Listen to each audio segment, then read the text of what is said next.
So we just pray that this will be a great evening for you, a little bit exhilarating, maybe a little inspiring.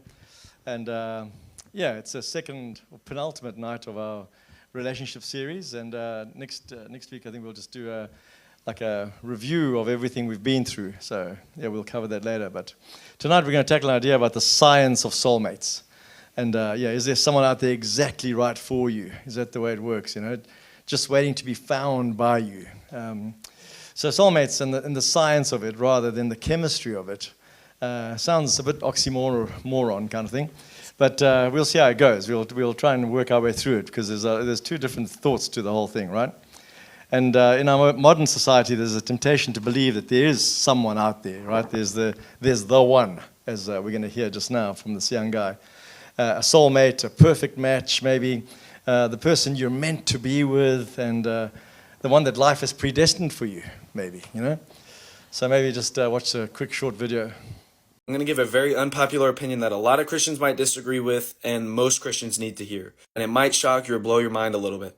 But anyways, there is nowhere in the Bible that talks about soulmates or the one or twin flames or whatever the heck you want to call it. It's a stupid and dangerous Hollywood fantasy that's not in the Bible that gives us the stupid idea that God has predestined someone for us to marry, and no matter where we go in life or where we live, we're eventually going to cross paths with them and we're going to get married and everything's going to be perfect. That's not how it works. God has given us the free will to pick a partner to spend our life with, and we should pick based off things like godliness and their heart, and would our relationship or marriage glorify God, or would we bring each other closer to God and serve God together, or whatever. We pick based off how the Bible says we're supposed to love. Like, hey, does this person love the same way 1 Corinthians 13 describes love? But the moral of the story is God gives us a free will to pick someone. Now, don't get me wrong. I believe we can submit our free will to God and be like, hey, God, like, my eyes suck. I keep picking partners that are bad for me. So would you help me find someone that would be good for me? Would you lead me to them? That's different. That's not the one. There's nothing wrong with that. I did the same thing. I asked God to lead me to someone who would be a good partner for me,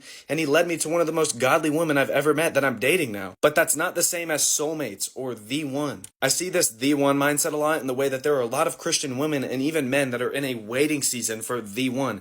That's not true. Maybe God is keeping you single today to prepare you for marriage, but you're not in a waiting season for your soulmate. There's no such thing. I mean, literally read 1 Corinthians 7. You're either unmarried or you're married. There's no waiting season for the one. So I think it's nice to see a young person speaking out for change. I don't think he's even married. I think he talks about his dating.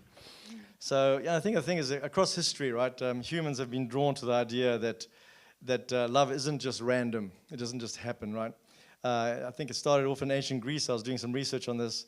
And Plato imagined that there was once whole beings that had 4 arms, 4 legs, and 2 heads. And it doesn't sound particularly beautiful to me, but anyway, apparently they were so radiant that Zeus split them in 2. And ever since, each half has roamed the earth looking for the other, looking for their perfect other half to match them up with. And that kind of myth obviously then gives way to the idea that we don't feel complete because we obviously haven't found our other half even, right? And then in the Middle Ages and Arthurian legend and all the rest of it, obviously Lancelot and Guinevere, you know, that love, that self-sacrifice for the one that you believe it's been called for you. But by the time we have Shakespeare, and we've got the star-crossed lovers, we've got Romeo and Juliet, you know, and they're pulled apart by family and fortune and fate and all those kind of things. And the whole thing gets built up more and more. And more recent times, obviously, Hollywood and romance novels and all the rest of it have sold us the fairy tale love stories that, that's the way it is, right? And they lived happily ever after is how those fairy tales normally end, right? But how? How did they do it? No one tells us that, do they? They just said they lived happily ever after. Okay, well then tell us how. And I found this little reading which I think tells us how. And they kept choosing each other. After the arguments, after the exhausted weeks, after the disappointments. They protected date nights. They apologized first. They forgave often. They refused to let the world have more of them than their marriage did. Because happily ever after isn't found, it's chosen every single day. Yeah, and so obviously we believe that a soulmate isn't just simply found. It's not already pre-made and just waiting for you to go and discover it. But one and only is something that two people carve out together over time, over the years of adopting and apologizing and forgiving, occasionally gritting their teeth maybe and praying, as well as having fun sometimes, of course. Obviously, it's not all just one-sided kind of hard work and drudgery. There's also some fun to be had in that. But the argument draws on the fact that much of what distinguishes what psychologists call destiny beliefs, the idea that the right relationship should feel effortless, I suppose, and growth beliefs, which focuses on what partners can do to make things work, right? And they're quite obviously two very distinct paths, right? In various studies that they've done since the 90s and into the 2000s, they found that people who believed relationships were meant to be were far more likely to doubt their commitment after conflict. Whereas those with growth-minded attitudes and views tended to stay more committed, even on days when they didn't feel so committed or when they felt that things were not going so well. Those with the growth-based views argue the fact that they still want something special, but they expect rough patches, right? They ask what can they do to make the relationship better? What can they dig into to make things happen and have improved growth? But in the meant-to-be view...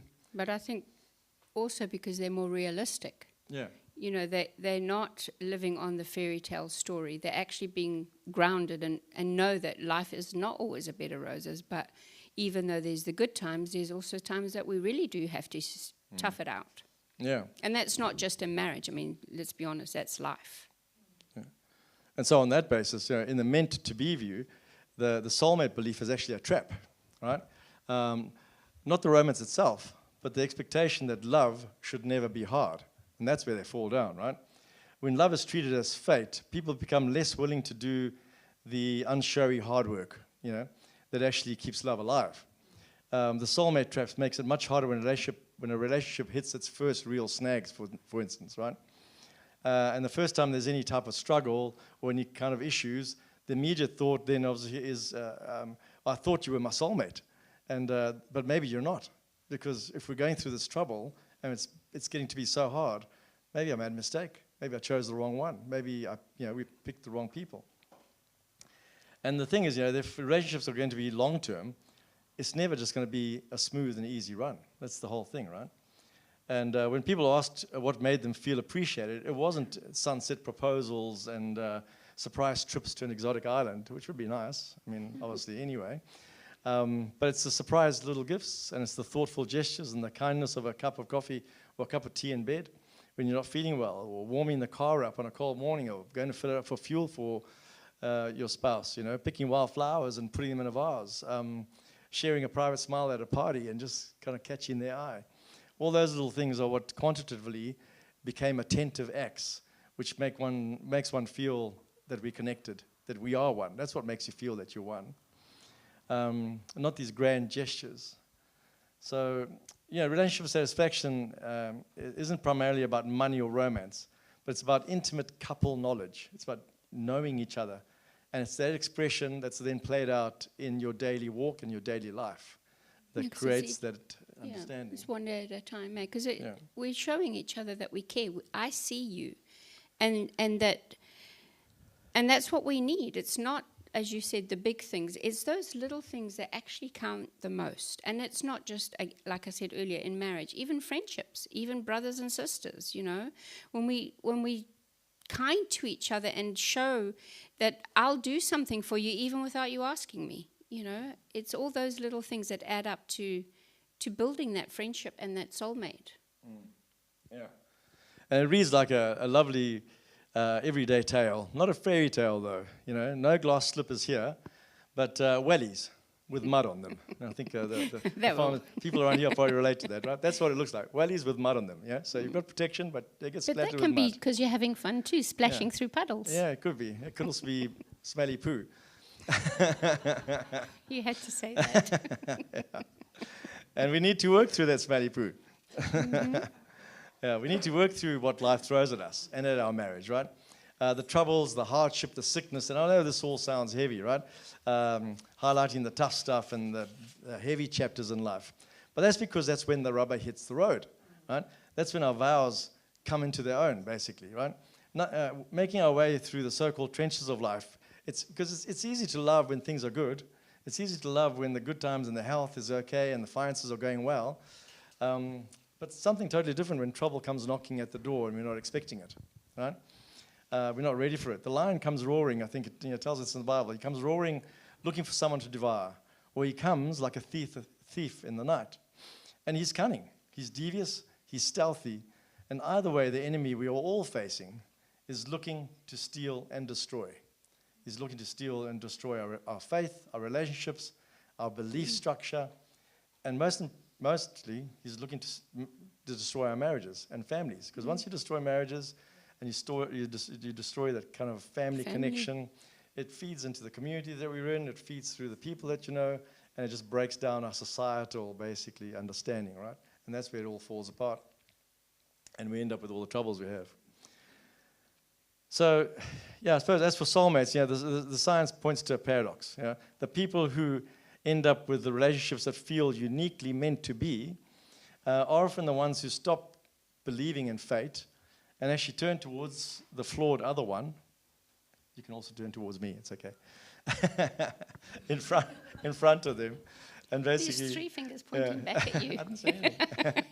And said, basically, shall we make something of this? You know, I mean, in our case, it wasn't even that was even one-sided, right? Because I wasn't the other party saying, yeah, I'll help you make something of this. For a long time, I was on the other side, not interested in making anything of this. It was very one-sided, but even in that respect, it can work. Next but we slide, had a good Ari, foundation. please. We had a good foundation. Yeah. So believing the world's take on soulmates will no doubt lead to disappointment, right? There's no doubt about that. Heartaches, devastating expectations generally, because the secret to marrying a soulmate is not chemistry, but it's our choices, the choices we make, and they're daily choices, right? And there's some soulmate myths that kind of like go around this whole thing, right? Becoming one soul. And yeah, your soul is essentially where your will and your emotions reside. And it's out of your will that you make choices and decisions that affect and create the bonds between us. But oftentimes, you know, we live out of our emotions. Yeah, and that's but where that's we reside, right? where we go wrong, right? Because we actually need to make the right choices, then the right feelings will follow. Because if we just live on our emotions, it's going to be chaos. But making the choices we know, and as Christians, we know the right choices. We've got Holy Spirit inside of us leading and guiding us. And we know if we make the right choices, it's going to end up okay and awesome a lot of times. Yeah, because everyone prays to one day have a soulmate, you know? Someone who they want to share life with, someone who believes in you, someone who only wants the best for you, someone who's there for you. But that only happens over time and by making those daily specific choices, as we said. So some of the myths that kind of work around this are, you know, my soulmate will be just like me. You know, he's going to be my exact persona kind of thing. You know, and compatible. But compatibility in marriage is based on character and values, right? It's not based on the fact that we're a copy of each other. One of us isn't needed if we're exactly the same. Yeah, exactly. Yeah, compatibility means the same. We're on the same ship, going in the same direction, but we're different people, and we've got different personalities. We've got different perspectives. We got same beliefs, and we got same values. And and that's the idea is that all those things that come together, it'll stitch us together, and we'll build a life together. We'll build a life together. That's the word, build, right? And I suppose myth number 2 is that, you know, if I marry my soulmate, we won't have any issues or complications, right? And that's one of the biggest downfalls is this one here, right? And we'll always be in love, and everything will always be awesome. Not. No, love is a choice. Yeah.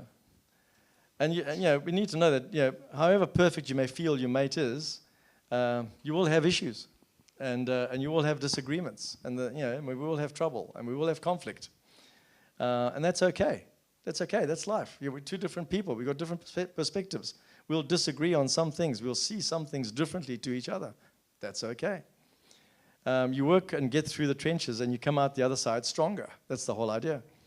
2 committed people, willing to work, willing to release, to forgive, to labor on, and, you know, working through those times when you could have left me 10, 20, or 30 times even, you know, but you didn't. I mean, I say that openly because I know that you didn't, and you could have. And many people think you should have. It's But okay. here we are today. Yeah.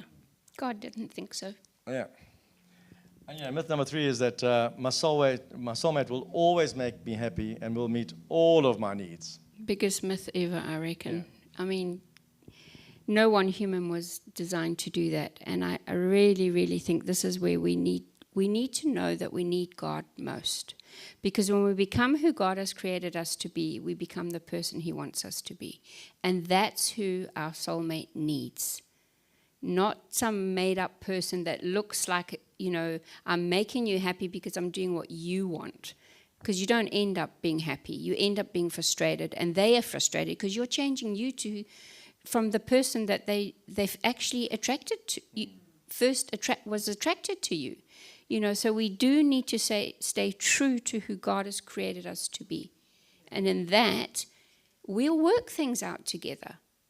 It will work. I mean, we butted heads, I don't know how many times, but we worked through it. I mean, was it easy? No. When someone doesn't agree with you, it's not easy, is it? It doesn't matter whether it's your soulmate, your spouse, your friend, your parents even.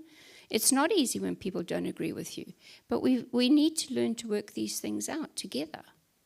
I eventually got her to see things my way.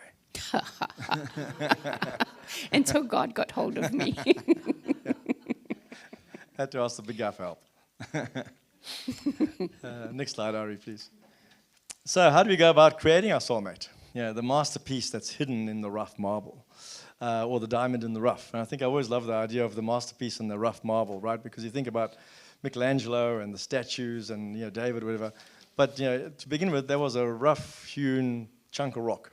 Nothing there, just a big blank piece of rock. And he must have envisaged what it was in there, and bit by bit he chipped away at it, sculpted, shined, polished, and all the rest of it, and ended up with the masterpiece that we see today, right? But initially, that was just a chunk of rock. And I think if you look at your marriage as our marriage, your marriage is a chunk of rock, and we're working on them. We're chipping away at the rough edges, we're polishing, we're shining. Maybe the odd extra little chip that shouldn't be there, but that's okay. It's all right. God can work with that.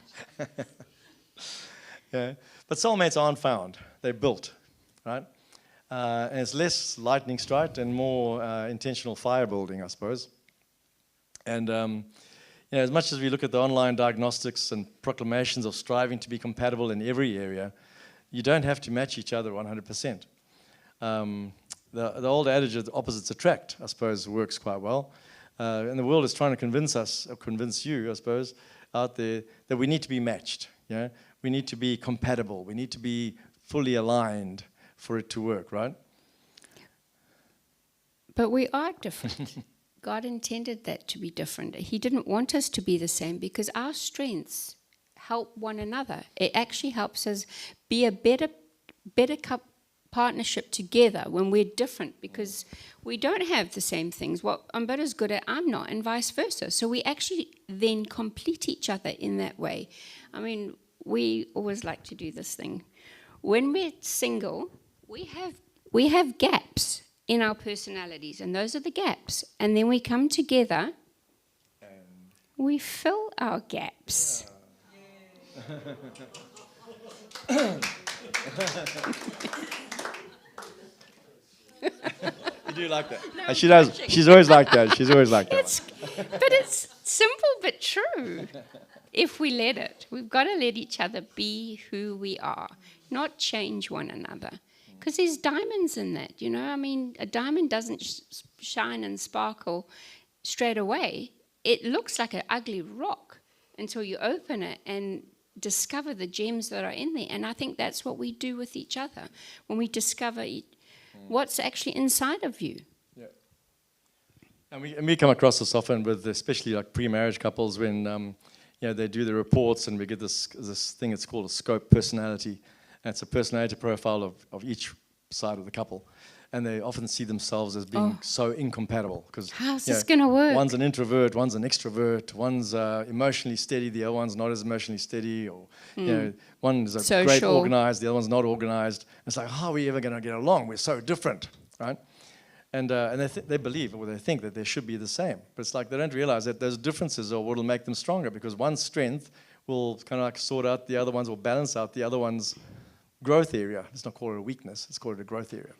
And vice versa, right?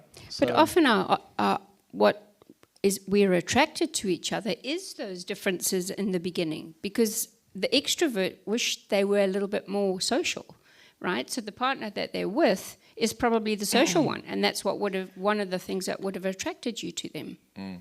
Yeah, totally. Just as a simple example. Yeah. So, I mean, we've spoken about this before, but, it's less about your feelings and more about your choices. It always comes down to that, right?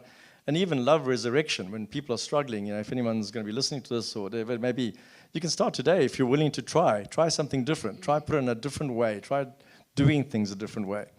And there's probably 3 important choices to be made to keep things positive and growing in all this, right? And the one that we've, again, spoken about before is empathy. Empathy is so big, right? Choosing to understand and enter into the other person's feelings. I wonder what you're going through. I wonder why you're feeling that. Why are you saying that? Where are you coming from? Yeah, and when we're dating, the empathy comes naturally.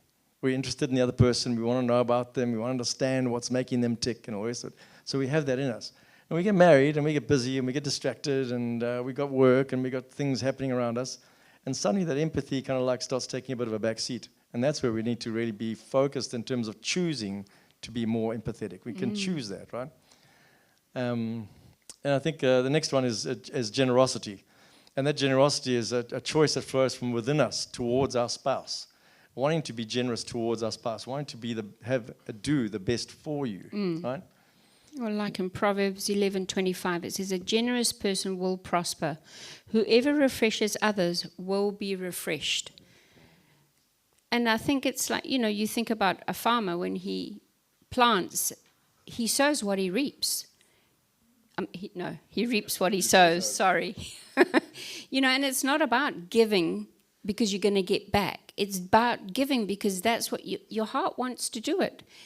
And you will get back. Sometimes it might take some time, but we shouldn't ever do things because, what am I going to get back for it? We should do it because that's what we choose to do, and do it with a loving attitude. Yeah, and that is the main thing, right? It's not given in return for generosity. Generosity will normally be reciprocated as an outcome of it, but you don't do it because of it. And that's the big thing, right? And choice 3 is priority, which we would have spoken about in the 4 laws of love. Choosing to put your soulmate first, before children, before church, before work and friends and all the projects that you have, the hobbies, etc. And sometimes they may feel like, that's just not tenable. We can't do that, right? But priority is in real time, and it's made in choices where your energy and your focus is. Where am I applying most of my energy and most of my focus? And sometimes when we get back from work and whatever, we're at our lowest. We've given everything we've got to the day we've had, and we probably have the least available for our spouse when we get back, right? They get your leftovers when they should actually get your best. Yeah. And that's hard, right? We all know that's hard, but we need God to help us because He wants us to prioritize Him. So how are we going to prioritize everything else in the right order if we don't have Him in our heart as number one? And we can only do it with God. It really, really needs the help of the Holy Spirit because we can't do it on our own. We really can't. And I know I keep saying God, God, God all the time, but it's what I've learned through the years. I could never be sitting here being who I am without Him. It's all because of Him, of why I am here today and the life that I actually have. And I really feel my life is incredibly blessed. But it's because of Him. It's saying the yeses to Him even when you don't feel like it. But it's not fair, God. Why should I? They don't deserve it. Yeah, well, do I deserve it when God's kind to me and gives me what I don't deserve? But He still gives it to me. And He wants us to be like that with one another. And I suppose to end off this little part, I always love this picture of the tapestry. I've seen if you all know what a tapestry looks like, right? And the fact is we create our marriage one stitch at a time. Over time, our tapestry comes together. Even life, stitched. Through life, knots and threads, stitches and frayed edges. And if you think about that in terms of your life, right? And all together they combine to make a picture of who you are and your marriage or whatever it may be. And you think about looking at a tapestry, and then when you turn it over, and you have a look at the back, and it looks like a mess. It's a tumbled mess of color, of knots and little threads, and all of them combined together to create the picture that's on the front, which looks perfect. Because God saw it like that. He sees the finished product. And even when we make mistakes, they're there in the tapestry. That's all part of his journey in us. Yeah, and you'll take those choices, the good and the bad, and you'll tie knots in some of them. And You'll make some good them out of them. Yeah, you'll make good out of them, and some of the other ones you'll pull tighter, and but he'll nudge you back. He'll use it to stitch together your tapestry. So next slide, please, Ari. Final slide. So I suppose the challenge really comes into its own when what we believe or what we look forward to in our marriage doesn't happen. When it fails or it breaks down. And we got married because we were both successful. We're making a lot of money, and we're going to continue to do so. And then one or both of you lose your jobs, and the next job doesn't come up as quickly. Or maybe one or the other gets a gambling addiction, or we're looking forward to having children, and then you find you can't have children for whatever reason. Or one or the other gets sick or incapacitated, and that stops you being able to work and whatever. There's so many challenges that can kind of come about and make us question our loyalty to the other person in the longer term. What if there's no cure? What if they don't get better? What if the job doesn't come again and again and again? And it's just the season doesn't look great, and we're struggling through it, and we're churning through it. And my vows say that I'll do whatever it takes, and I'll crawl through cut glass to get it right and make it right. But sometimes we just don't go there, right? It sounds pretty tough. It sounds pretty hard, and in the darkness, a situation that we don't want to hear that, right? But it's those seasons that make us, right? It's those seasons, not the good seasons. It's those tough seasons that make us. It's that perseverance, the commitment, the resilience, the crying out, the exhortations to God. Come on, Lord, please do it for us, And that's the thing that sees us through. And we don't always get why God lets that season continue, or maybe doesn't do things the way we thought he would, or the way things should work out in our mind. And we long for things to get on and move on. But then we may not get to see what God has got for us on the other side of that season. And that's the thing, right? If we give up, if we stop and say, well, it's obviously not my soulmate. It's obviously a wrong decision. They're not there. They're not the right person for me. And we stop at that point, ignoring abuse or anything like that. But we don't see it through. I mean, if we'd stopped when people told Jackie to stop, we would never have seen this season. This season would never have been. And there was a time I had a B plan. I was at a crossroad. And God said, that's fine. I'll still be with you in your B plan. But boy, you have no idea what I have for you if you just followed my A plan. And I had to wrestle with that. I couldn't see any of this working out, but God could. And what I learned to stand on was his word, his promises. Because God never promises anything that he is not going to deliver on.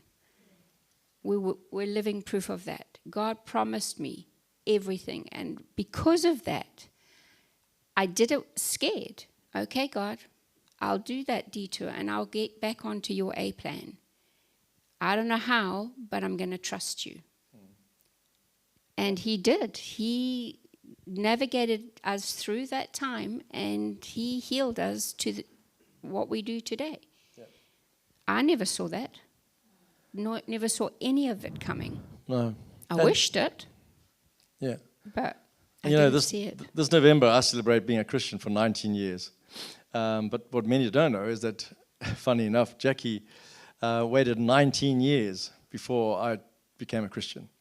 And there was 19 years of waiting and praying and holding on. And in those 19 years, I was getting up to a lot of stuff. Not good. And, I think about these things often. I'm not going to cry tonight, but, Yes, you are. all the eyelashes, all the eyelash little wishes that you get as a kid, and all the birthday candle wishes that you get when you make a wish, when you blow the candle out, that Stephanie, our daughter, gave up on waiting for me to come to the faith, right? And I think back on all that, and I think back to all that wasted time. It's just like, man, God definitely had an A plan, but But he would have didn't. been, It wasn't been so wasted easy to go the B in plan. God's eyes. No. No, wouldn't have been easier. So a Christian marriage doesn't survive calamity by pretending everything is okay. It survives by leaning harder into what it's built on. You know, even sometimes if it's a one-sided, what it's built on. Some seasons you have to just carry the load. Yeah. And a strong marriage treats the problem as the enemy, not each other. Yeah. And all that time, Say that Jackie again. never dealt with me as the enemy. She may have felt that way sometimes, but Say that again. what's that? That sentence. The strong marriage. It's really good. Oh, a strong marriage treats the problem as the enemy, not each other. Is that what you want to say to it? No, it just is worth Oh, you want to say it stopping to again? think Okay. about it. It's true. Yeah. I think, God's faithfulness in every situation, it means that we need to have a belief that God is present, even in the suffering, even giving us the endurance when emotions run dry, right? And that's the thing. I suppose in simple terms, a Christian marriage enjoys good times and relishes all the times that build our lives. But it also survives calamity when both husband and wife keep choosing God and keep choosing each other. Yeah. Especially on those days when it feels like I don't really want to choose you, and it's the hardest thing to do. And that's how you become soulmates. Yeah.